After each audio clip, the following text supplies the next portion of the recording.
ओडिशा रे सड़क परिवहन भित्तिभूमिर विकास पाई केंद्र सरकार एक बृहत पुंजी विनियोग को अनुमोदन करिसंती।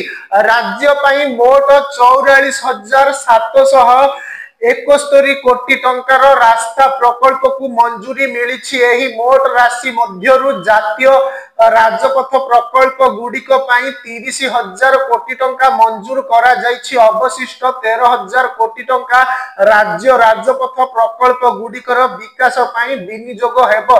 एही प्रकल्प अधीन रे भुवनेश्वर रु पारादीप को संजोग करिबा पाई एक नूतन ग्रीनफील्ड रास्ता निर्माण को मध्य अनुमोदन मिली। एही विशाल निवेश ओडिशा रे जोगाजोग व्यवस्था को मजबूत करिबा सह अर्थनैतिक कार्यकलाप को त्वरान्वित करिबो।